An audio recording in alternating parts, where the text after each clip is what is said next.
Hello, my name's Richard Felix and I'm going to take you on a ghostly tour of South Wales. South Wales, land of myths, legends, the original British, the Celts, druids, dragons, magic, and of course ghosts. What better place to start this tour than here at Cardiff Castle? So many ghost stories that we could take up the whole video just at this place, but of course we haven't got time for that. But we have various stories to tell you. This place, as we see it now, was actually built for the second Marquis of Bute. He died here in 1848 in a room just at the back of the library, and his ghost has been seen on many occasions walking through the fireplace of the library and heading towards the room where he died. There's also the ghost of a lady dressed in a cream dress that wanders around the grounds and also in the buildings. Her name is Sarah. She is usually a malevolent ghost, an angry ghost. But if you know her name and you call her Sarah, then she calms down. This is the 12th century castle keep. It was originally built of wood, and this is where Robert, Duke of Normandy, eldest son of William I, William the Conqueror, was imprisoned for 8 years. And standing on the other side of the moat, on a dark, lonely, windy night, is often seen a lady standing at the other side of the drawbridge and waving forlornly and looking up at this castle keep. It's believed that she is waving to Duke Robert. His ghost has also been seen wandering around inside this place where he was kept for over 8 years. He was in fact imprisoned in Wales for over 28 years. But of course, it's impossible to tell whether it's really him or not that's here. And how he could see that lady, no one knows. Because when he arrived at this castle, his eyes were put out and he was blinded. And they say that his ghost still wanders to this day around this old castle keep.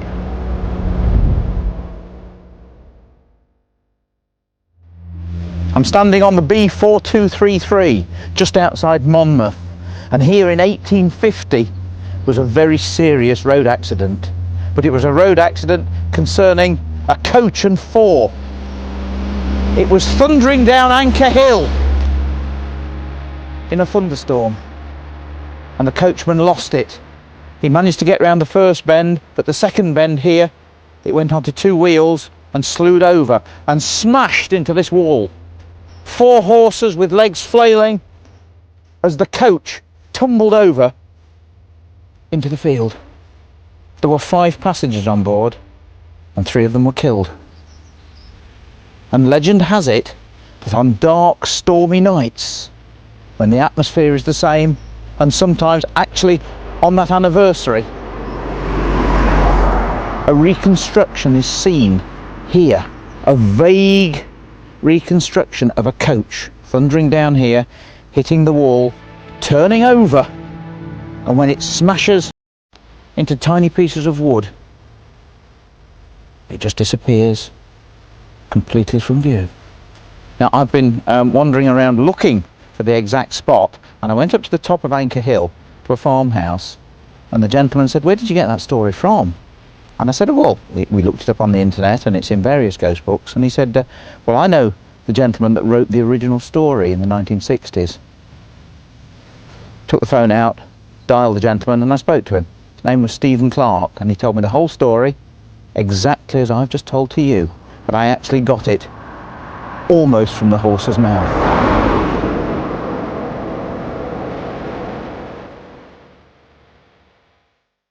This is the graveyard in Llanthony Crwcorney in Monmouthshire. Here, the graves of the Price family. And this particular one here, the grave of Fanny Price, the beloved wife of Henry. Henry Price was the landlord of the legendary Skirrid Inn. And that's why I'm here in this village to tell of the many ghost stories of that magnificent old inn. Over here, in front of me, the Skirrid Mountain, the Holy Mountain, mountain of myths and legend. It's believed that a large fissure occurred after a bolt of lightning hit it on the day of the crucifixion. But we're now off to the pub, the local pub of this village, to find many, many ghosts. So why not come with me to Wales's oldest inn?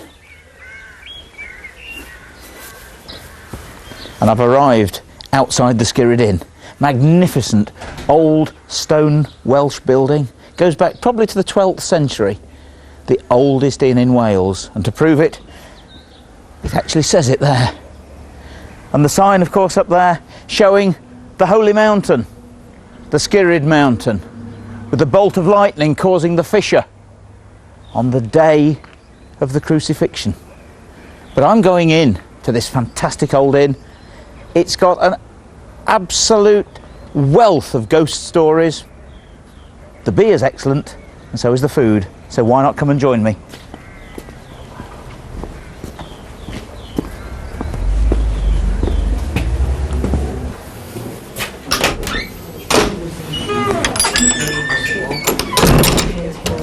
And here I am inside the Skirrid Inn. Darryl, how are you? Hi, fine, Richard. Long time no see. Must be at least, what, 5 weeks? At least. Since Most Haunted came and took you over? It is. Literally? It is. Yeah, anything happened since? Where do you start? Exactly. Bright lights, Right. tables moving, doors opening, devil's cup emptying. Just the same, every night? Every night.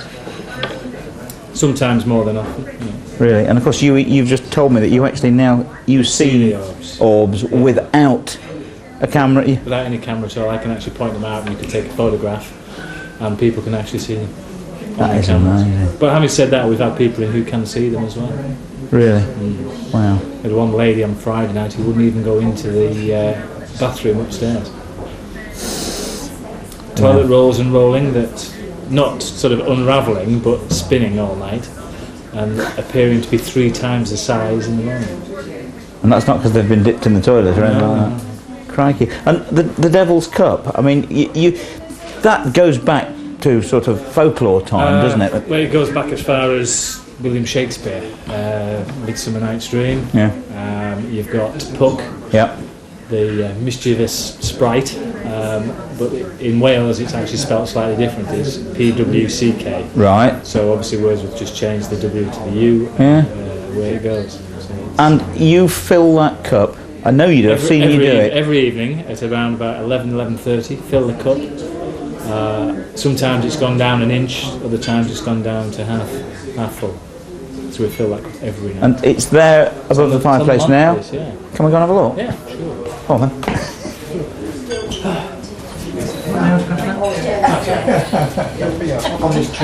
Excuse me, ladies. Do you mind if I just... I won't bother you for long. And don't tip it. I won't tip it. That's it.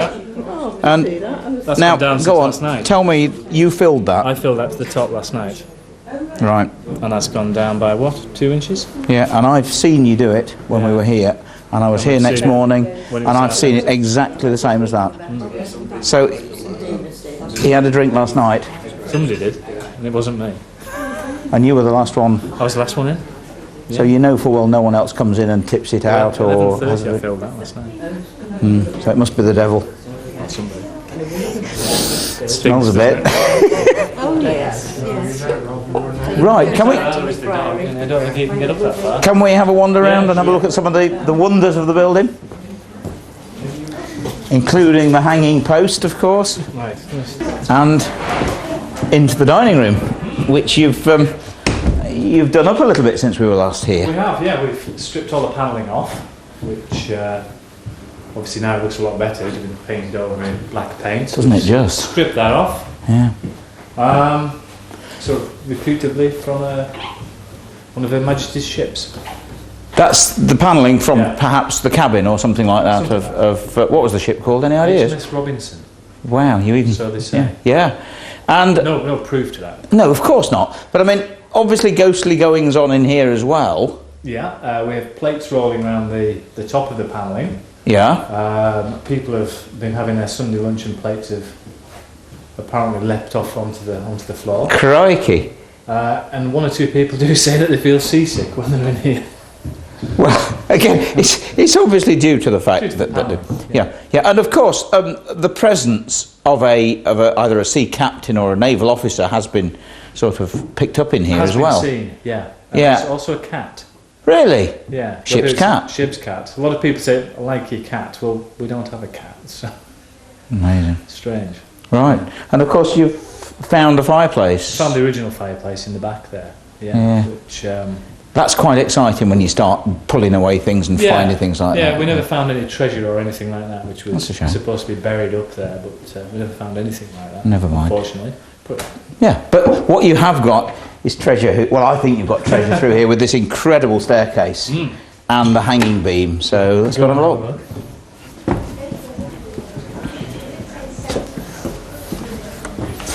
And here it is. Yeah. Quite amazing. I mean, basically, this was, of course, used as courts, prison. Yeah, the sizes for Monmouthshire. Yeah. Or as it was then, I think Gwent, wasn't it then? Yeah. But that's the original hanging beam. And executions. And this is it. And That's the one. I tell you something, it's quite amazing. I mean, obviously here, hangman's rope, not original, but of the exact size Yes. of a hangman's We've rope. had to stick an extra knot in it because people keep putting their heads in it. That's the trouble. Drunks might just go and do something awful. But I mean, the story is that it's possible that this was actually once higher. Yes. So you got the drop from the staircase. Yeah. But if we look from the other side, you can actually see the scorch marks on the beam. Exactly. And in fact, here, up there, are the actual grooves in the beam. And I have actually, with this rope, put that rope on these marks and they do fit exactly. And so in other words, as the rope was swinging backwards and forwards with a body on it, that's what's scored those beams like that. And of course there are stories of the sound of the rope actually swinging backwards and forwards and creaking on That's that right, beam. Yeah, that's right. Ghostly goings on. You get a lot of temperature drops in the corner of the stairs. Really? As though somebody's actually stood in the staircase. Yeah. And people have commented that they've passed people on the stairs but there's been nobody there, or somebody's had the back of the head felt. Yeah. Or coldness down the back of the neck. Gosh. So it's quite eerie. You can sit on the staircase some evenings and just sit and watch the orbs coming through the doors. Gosh, a helmeted figure's been seen as well. Yeah, there is. Yeah, wandering around. Probably something to do with the uprising or something like that, when they're calling the troops to arms. Yes, of course.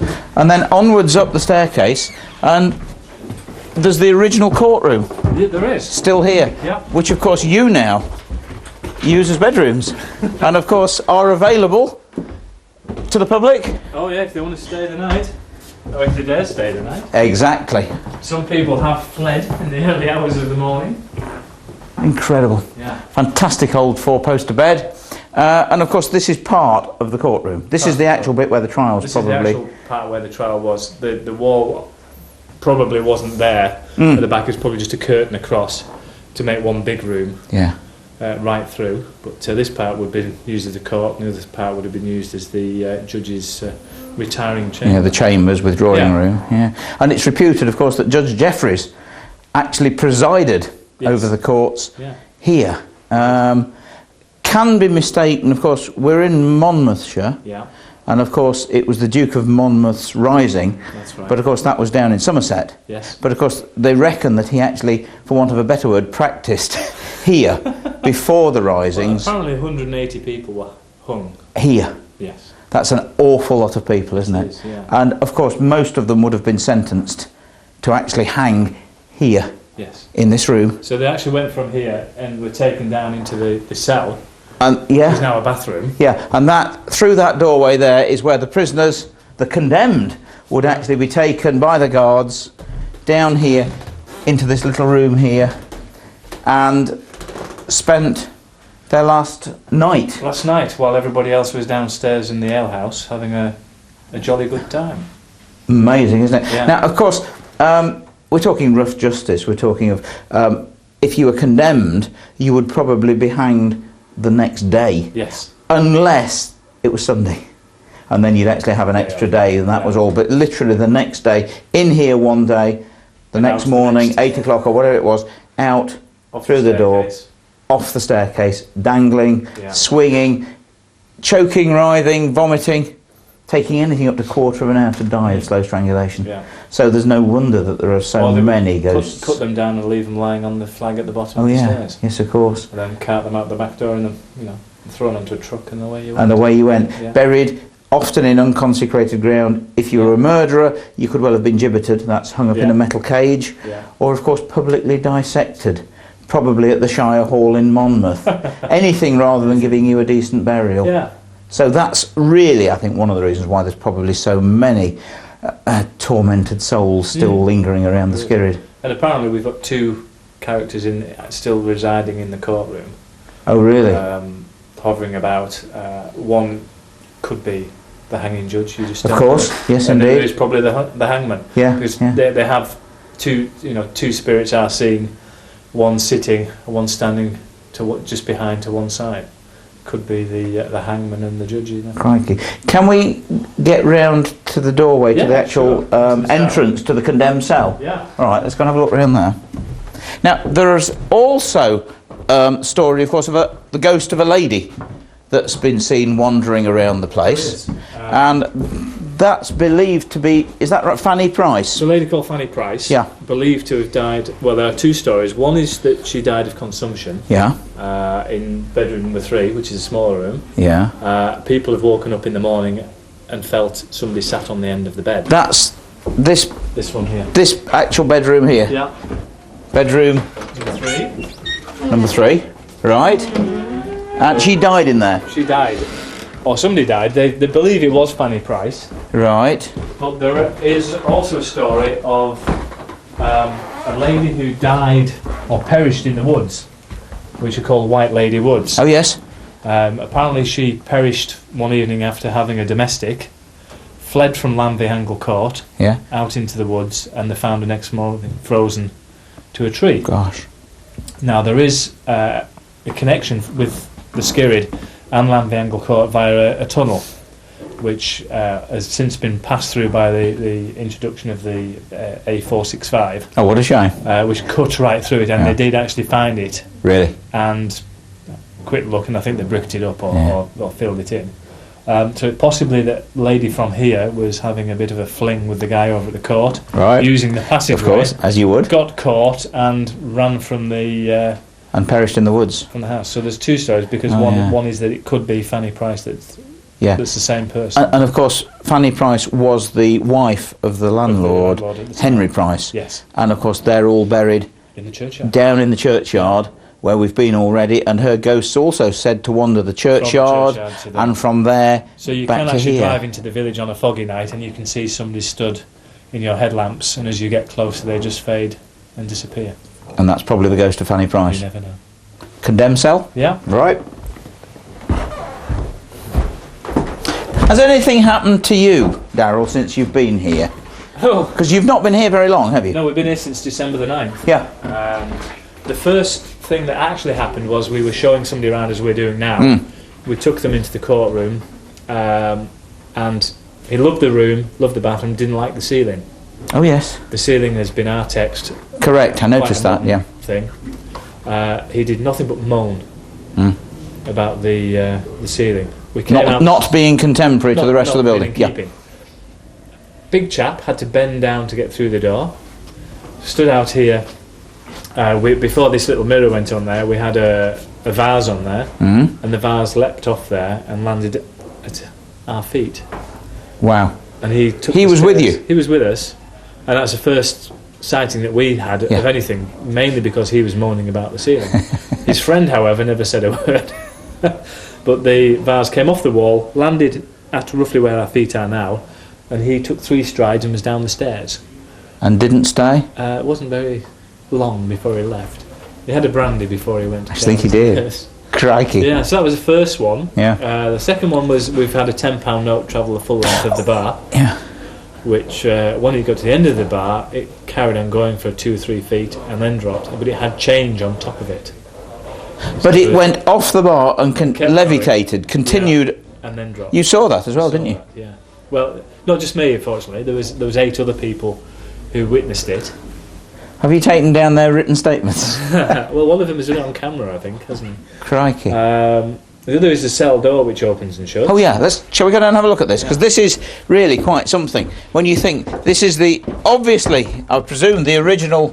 Well, the original door. I mean, it looks extremely old, as does the rest. Yeah. And little door here, and in here, just opens like that, I presume. Yeah.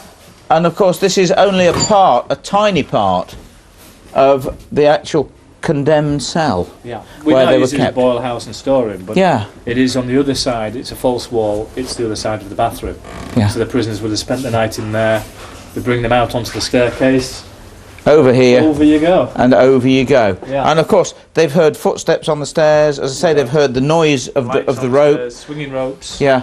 And I mean, you and I actually, we did a vigil here. Yeah. We were sat on this staircase. I was sat here. You were sat there, and twice the door opened. That door opened. That's a bit better. I'm much refreshed after that. What a place. I mean, so many ghosts. The ghost of Fanny Price, the ghost of how many people? 182 people executed, hanged in that stairwell. The ghost of a jailer, a man also apparently stabbed himself to death in the condemned cell to avoid being hanged, and they say his ghost haunts it. The ghost of Judge Jeffreys. Honestly, one of the most haunted places, certainly in Wales, possibly in the country. And even another story out here. This is the original mounting block. And of course, a horse would be here. You would walk up these steps to mount a horse. And they say that they see the ghost of Owen Glendower, the man, of course, that was fighting in the 1400s to secure Wales's future, to rid the English from Wales. He did very well. He fought for 4 years against the English, even managed to establish his own Welsh Parliament, and also started talking to the French to become allies of the French. But unfortunately it all went wrong and he had to go into hiding. Legend has it he had a magic stone which would conjure up storms and bad weather, and it could also make him invisible. And when he disappeared in 1415, some say killed by the English, but of course the Welsh said that he'd become invisible, had gone into hiding and would not come out of hiding until the English left Wales. This is the very stone that he mounted his horse to go and fight the English, and this was also used by successive princes of Wales and kings of England. What power, what energy must be emblazoned into this very stone.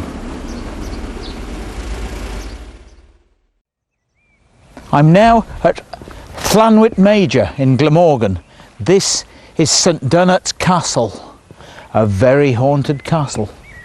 Haunted by Lady Stradling, an elderly lady seen wandering along the long gallery, wearing high heels and a long flowing dress. She was murdered somewhere in that castle. She's not the only ghost. There's also an evil looking witch that's been seen wandering around in the armoury. And there's an incredible story about Sir Harry Stradling, who lived here. He was captured by a Breton pirate called Colin Dolphin in 1415. He was held ransom by the pirate, and the pirate wanted 2,000 crowns to release him. He couldn't afford to pay it, and he had to sell all of his land and his properties both in Glamorgan and also in Monmouthshire. He was then released back here to his beautiful castle. A year later, his henchmen noticed a pirate ship sailing here in the bay. It was obviously coming to either raid at St Donat's or to replenish. So what did they do? They put false lights on the rocks and then lured the ship onto a sandbank down at Nash Cove. They rushed down, killed all the sailors, and brought Colin Dolphin back to the castle and put on a special trial. They sentenced him to death, a horrendous death. They took him back down to Tresillian Cave and buried him up to his neck in the sand and waited for the tide to come in. And they say that on a dark, windy night, you can still hear the ghostly screams of Colin Dolphin, screaming for mercy as the tide comes in and covers his head.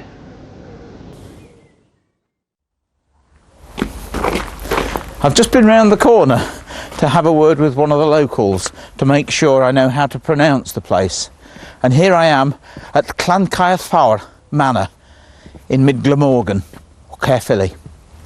Last time I was standing here on this pathway, it was snowing heavily. I was stuck here for the night and I had to go in there to do a vigil. Luckily with other people. I didn't like it. It was about 3 o'clock in the morning. Lots and lots of ghostly stories to this place. This goes back to about 1537, the house does. Was the home of the Pritchard family, but it stands on much earlier foundations, on medieval foundations. So why not come inside and have a look for some ghosts with me?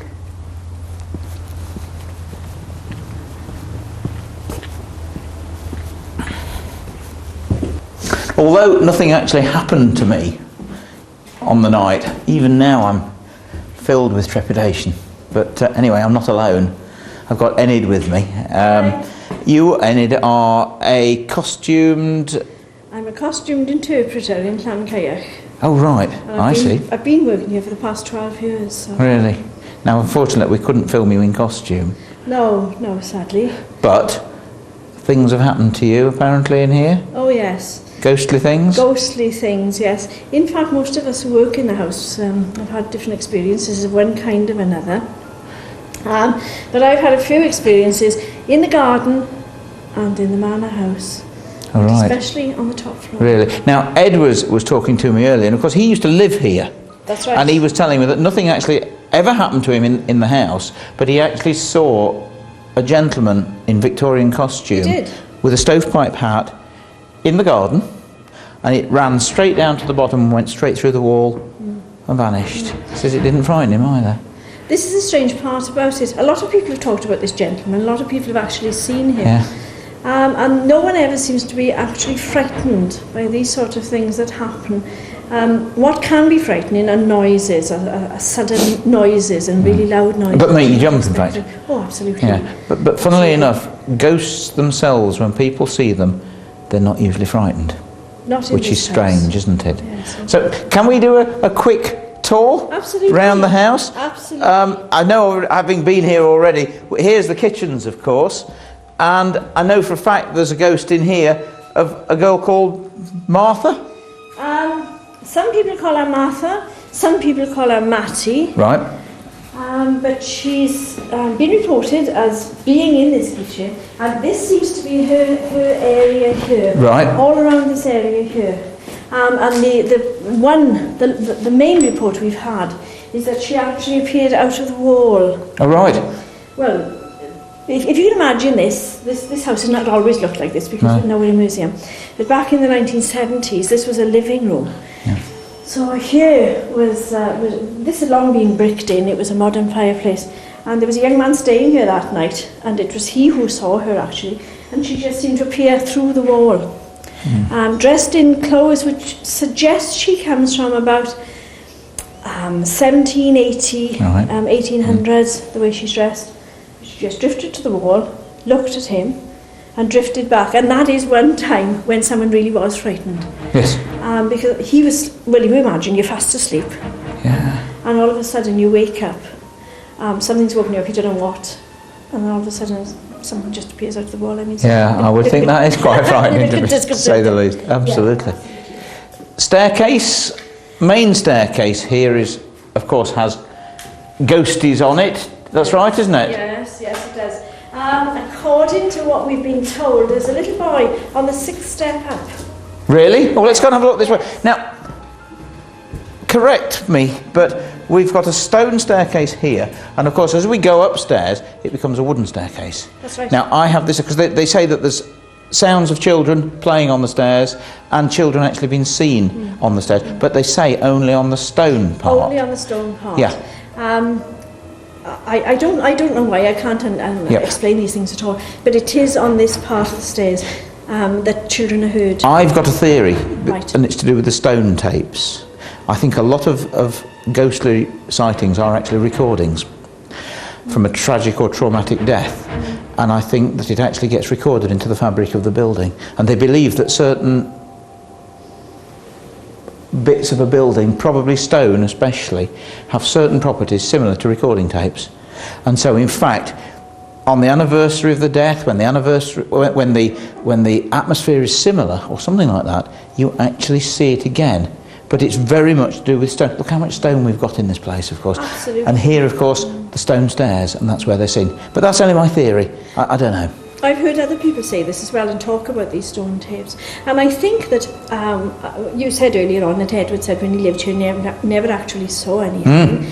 And his sister says the same thing. But at that time, this house had never undergone any sort of upheaval. No. It was when they moved out, and then this house saw a lot of changes because it was being put back to Renovated, where we would have been decorated. today. So there must have been a lot of disturbance there. And it disturbs the spirits I think or it the might have ghosts. I done. agree with you. I think it might. Can we have a look upstairs? Absolutely. This is an original staircase, I presume, is it? Apart from this woodwork, which is on the side, but the steps are the original steps. Yeah. And now we come to the wooden part, of course. Yes. And correct me if I'm wrong, the Great Hall The Great Hall is in here. Yes, and we do have another ghost here actually. Really? Yes, I've not Look at seen this him. door. I've not seen him. But again, quite a few of our visitors have. Yeah. And he's actually sitting there. On the window upper seat. part, on the window seat. And judging, again, by the way he's dressed, he seems to come from Tudor times. Oh, right.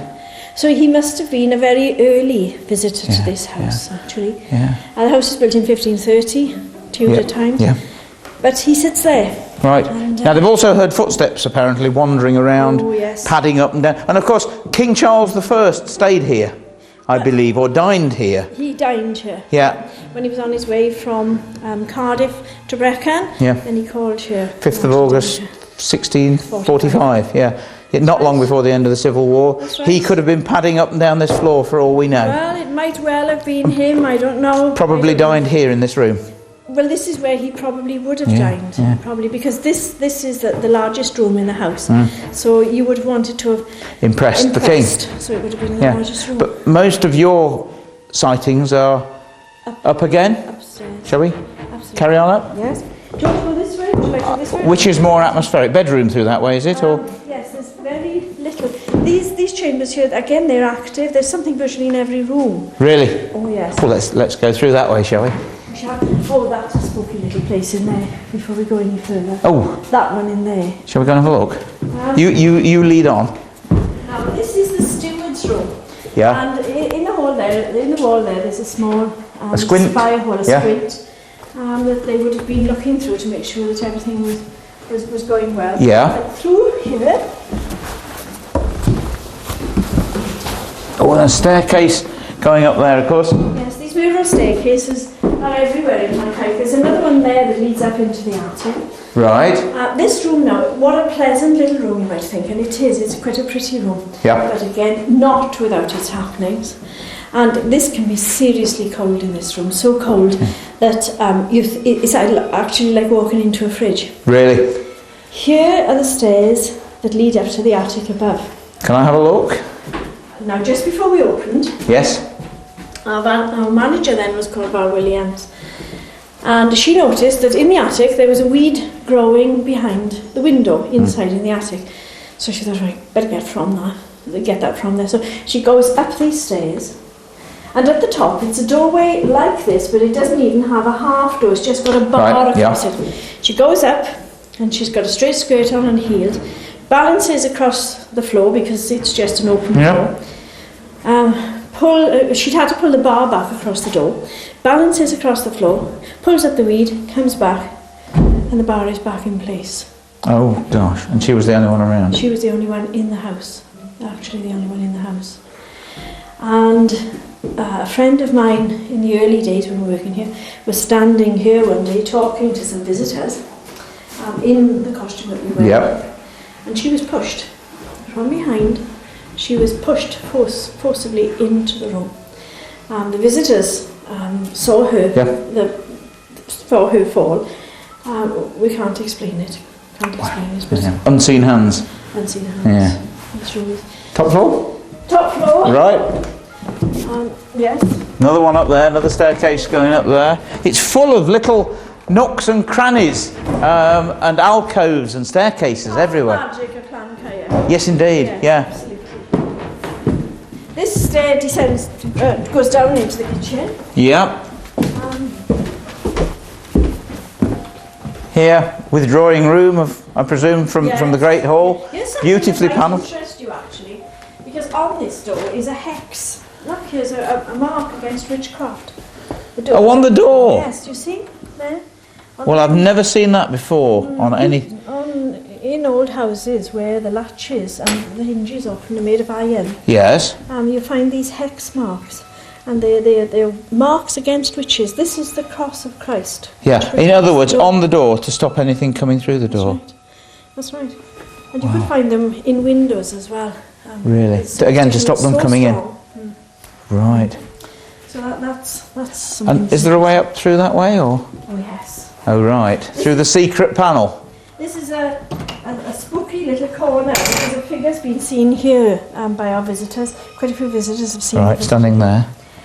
This door, when we're working in the day, we're obliged to make sure that the cord is across, the rope is across, so that the visitors don't fall down the stairs. And then this door always needs to be on the latch.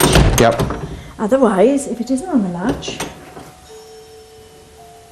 it's not going to do it today, is it? But normally, I'll bet, it opens itself. It swings open. They're obviously not in today. No. And there are times when we're in the room and the door is closed, but the latch still goes as if someone is... As if someone's actually... Oh, I say. And now where? There are other things that happen in this room. Be warned, beware. Something in this room is attracted to cameras. And people who've been in taking photographs for our brochures, professional photographers. We've had, on 2 separate instances, we've had photographers who felt something cold behind them. And they've sort of moved out of the way, and it's moved with them. And they've moved further, and they've moved further and further. And the one took off and came back over the other side to us. The other one stuck his ground. Good grief. And he said he felt as if this sort of took over half his body and was virtually trying to see what he was doing. And when eventually he did come over there, he was absolutely frozen. One side of him was soaking wet, and he was so cold we couldn't believe it. Are you feeling all right, Steve? Right. Onwards and upwards.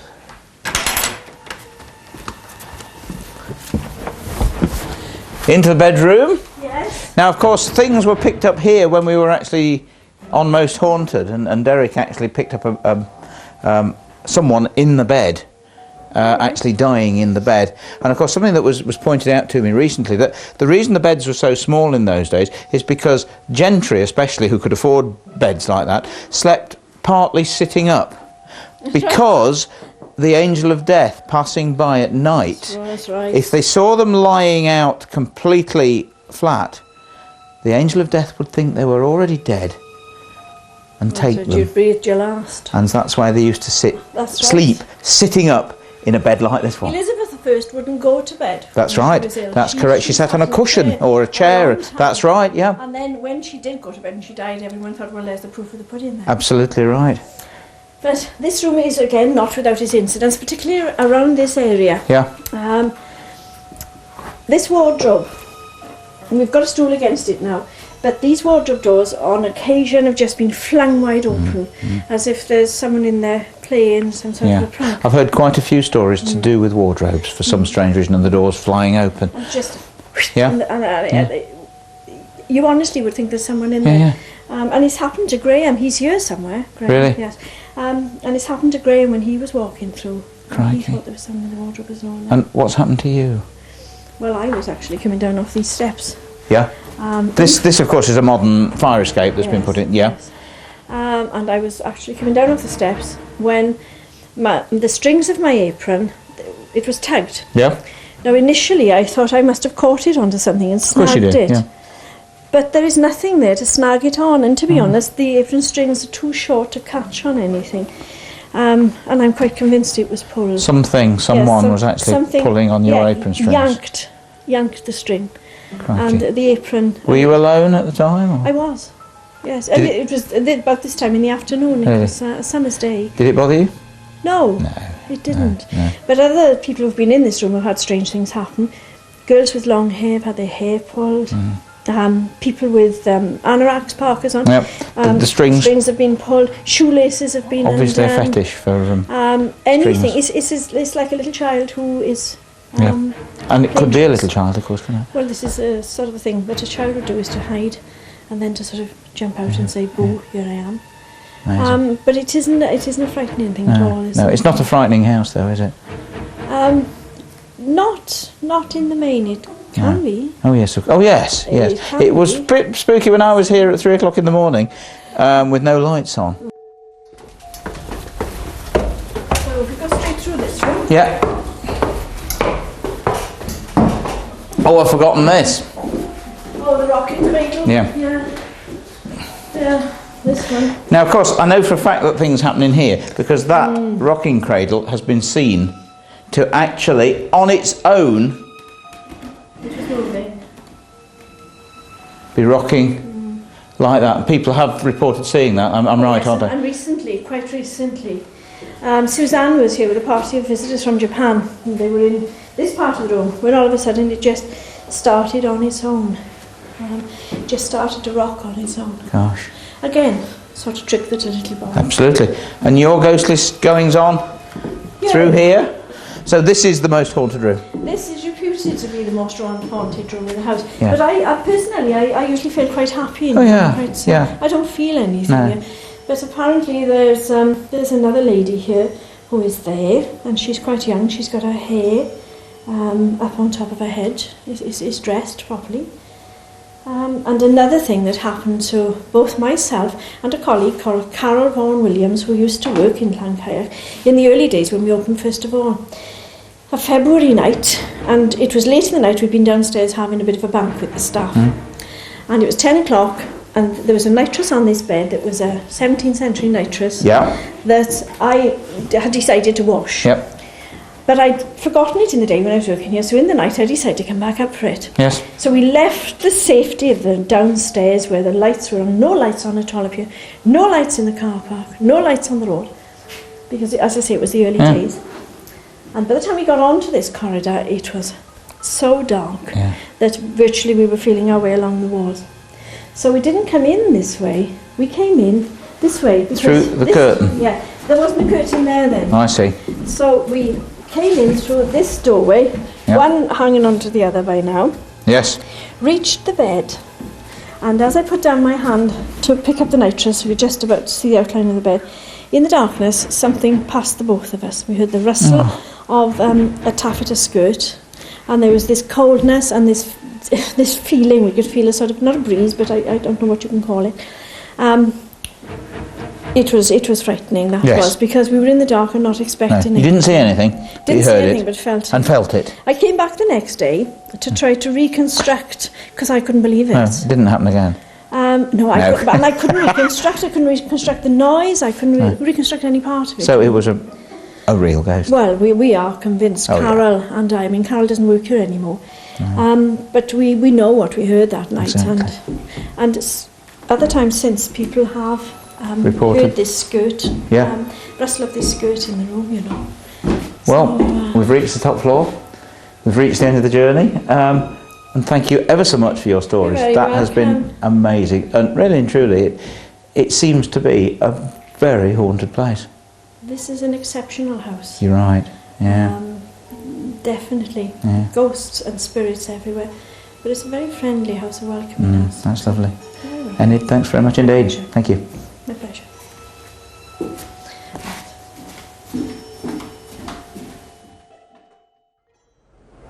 Now, we're in Tenby, at the seaside. Most magnificent place. Haven't been here since 1975.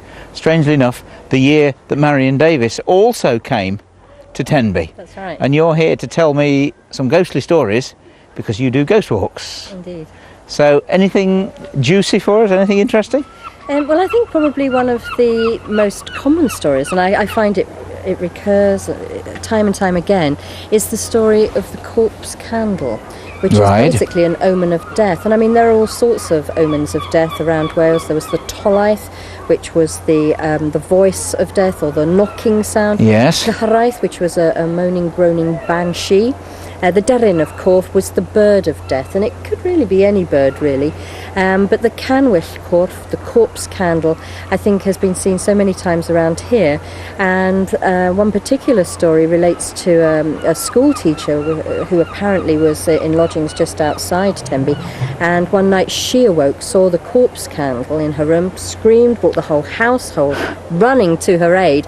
And by that time it had disappeared. However, some 6 weeks later, her landlady, who was a strong young woman who was in perfect health originally, she died. And this young woman, who was actually away at the time, was recalled to the farmhouse for the funeral and was taken to pay her respects in what was previously her room, Yeah. and laid out in exactly the spot that she had seen that corpse candle, the omen of death. Oh my goodness. Oh, I say. Yeah, so that's a very typical story, and there have been so many corpse candle experiences. Also the Fetch funeral, Right. which again is an omen of death, and this is where you're going to see perhaps some kind of funeral procession, Yeah, a ghostly one. a ghostly funeral procession that would herald a real Oh, I see. procession. So the ghostly one would be seen, and then days later or something like that, would Sometime actually later. someone would die, and the actual funeral Yeah. would then be reenacted, for want of a better word, but in Yes. real life. Yeah, just on the outskirts of Tenby, but sort of between, well, in fact, just outside the village of Penally, there was a very famous one. In 1861, apparently, the vicar of Penally, his serving man, was courting the maid at a local farm, Holloway Farm, and on his way back, very late one evening, he actually witnessed a funeral, a ghostly funeral procession. It was coming towards him closer and closer, and suddenly he realised these were people that he actually knew. He could recognise faces, and could make them out amongst the crowd. He realised he was now suddenly directly in their line, and so he pressed against the hedge to try and keep out of their way, but despite that he was apparently kicked and scratched and beaten. And the following morning, when the vicar saw him, he was absolutely staggered. He wanted to know what had happened to him, and so he explained he'd seen this funeral procession, that they'd come towards him. He recognised people, he listed the people, and then he said, to his utter amazement, as they got to the end of to a bend in the road further down, suddenly the procession had gone up through the hedge and taken the direct route down to the churchyard. Now, the man didn't believe him. The vicar just didn't believe him, accused him of drinking, fighting, and punished him. But some weeks later, the tenant of the farm, Holloway Farm, died, and the vicar was called to give comfort to the family. And whilst he was there, he was given a list of funeral arrangements and so on, and was utterly amazed to see that the list comprised exactly of all the Same people. this man had related to him previously. The night before the funeral, apparently there was a snowfall, a terrible frost, and so the following day of the funeral, the procession made their way through the lanes, and suddenly they came to the bend in the road, and there the route was obliterated by a bank of snow that had gathered there, so they couldn't really see which way to go, and they took the route up through the hedge and across the field in the direct manner that this man had told Had seen. his master. And the vicar of Penally said there was absolutely no explanation for it. He just couldn't find any. It simply was, you know, one of the supernatural best experience examples of a fetch or phantom funeral. Amazing. That's a good one. Now we've got more stories, of course. Up to Castle Hill next. Yep.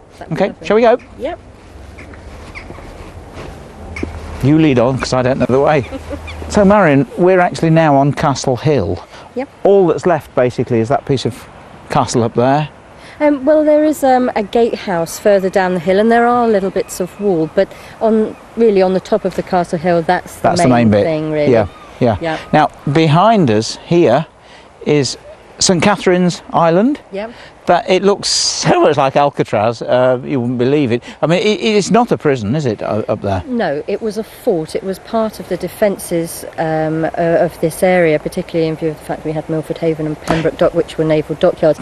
So this was built in anticipation of an attack that may occur by the French, really, and Napoleon III.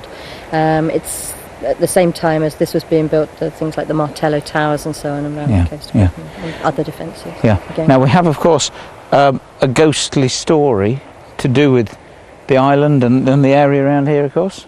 Yeah. Well, apparently, sometime around the mid-16th century, the people of Tenby were really very shocked and surprised one stormy night to see a ghostly vessel travelling across Carmarthen Bay here. Yeah. Now, it was being tossed and turned in apparently most ferocious ways. It was absolutely appalling weather, and they could see ghostly figures and sort of firelights, they said, on the deck of the boat, but were absolutely terrified by ghostly wailing noises and so on. Lord. And so rushed back to their houses and waited really. Lock the doors. Yes, lock the doors, exactly. But the following morning they came back down to the castle beach here, expecting to see masses of wreckage up and down, but there was nothing to be seen except the body of a young man who was just lying here on the beach. Now, apparently he was dressed in strange clothing. It seemed that he was, I think he looked dead, but in fact he was asleep and was actually woken by the birds overhead, they say. Of course the people of Tenby rushed down to offer him food and water, invited him back to their houses, but he refused to come into Tenby and instead preferred to go and live here on St Catherine's Island. Now, apparently he was there for quite some long time and was a very familiar figure that would be seen around about the rocks there. Prior to the fort being up on the island there was apparently a little chapel to St Catherine, and I can't exactly tell you how old it is, or it might have been. It was demolished to make way for the fort, but perhaps he did take shelter there. I wouldn't really like to say. But a shepherd that worked his flocks around the cliffs here took pity on the man, and because winter was approaching decided he'd go over and invite him to come back and stay with his family. So went over to the island, again took food and water, and he found the man sitting on a rock at the back of the island looking out to sea. Now the man again refused to come into Tenby, he just wouldn't come in, but it was at that time he began to tell his tale. Now he said he was a pirate chief, and he said that during his career he'd committed terrible atrocities, him and his crew, that all the crew had been lost in a storm and that his boat had been manned by ghosts and spirits. He said that he had killed the one that loved him best in a violent fit of temper. He'd killed her.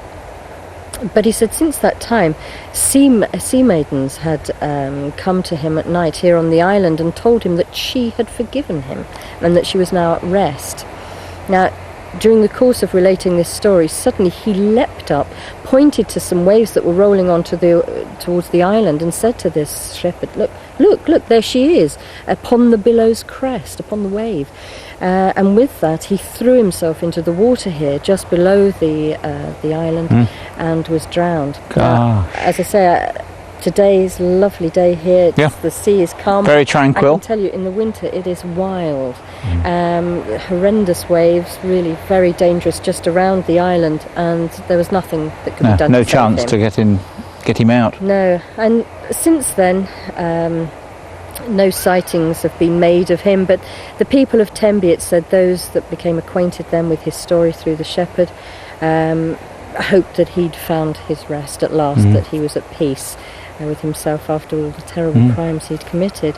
Now, I will tell you that, in fact, this area was very much troubled by the activities of the Barbary corsairs, who were pirates who came from North Africa, and it may well be the case that this was actually a Barbary corsair that yes. Was down on his luck in a most desperate way. Wow. Hence the fact they mentioned strange clothes, of course. Yes, I think that's right. That is fantastic. Now tell me, we're here talking to you because you actually do the Tenby ghost walks. That's right. All year round, or? Well, they are available all year round, but it's in the summer really that I'm on a regular timetable of 6 days a week. Oh my gosh. And, I leave up in town by the Lifeboat Tavern, leave at 8 o'clock, 6 nights of the week, and the walk takes an hour and a half. So anybody wants to come on a ghostly tour of Tenby, come and see you. Exactly. Fantastic. To see them. That is wonderful. Thank you very much indeed. Thank you. Thanks.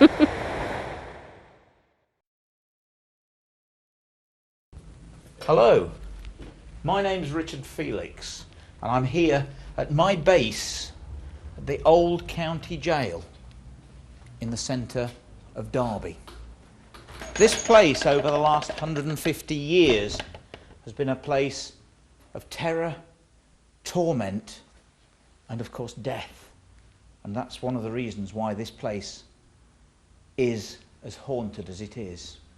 I've chosen Derby as the catalyst for the national ghost tour of Great Britain. Over the last 10 years, I have taken in excess of 95,000 people on a ghost tour somewhere around the Midlands. And of course, have spoken to many of those people on the tours, and of course have realised just how fascinated people are by ghosts. This is the reason that we have chosen to do this tour. The video that you've just watched is a part of that series, but I want your help.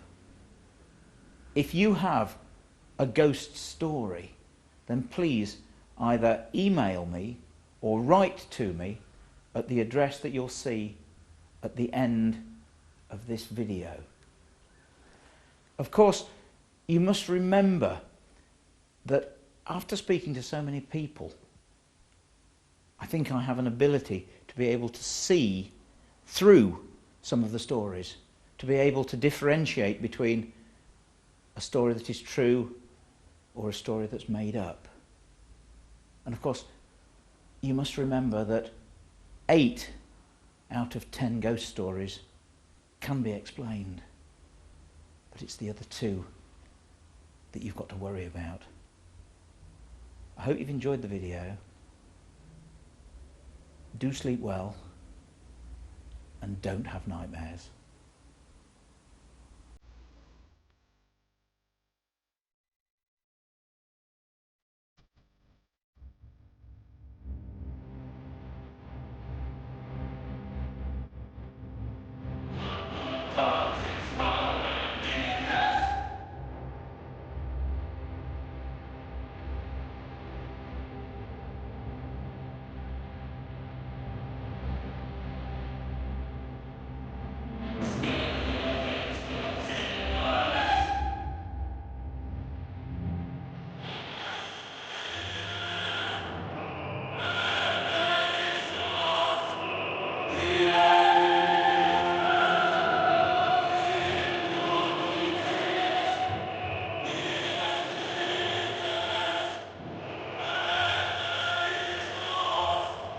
Yeah.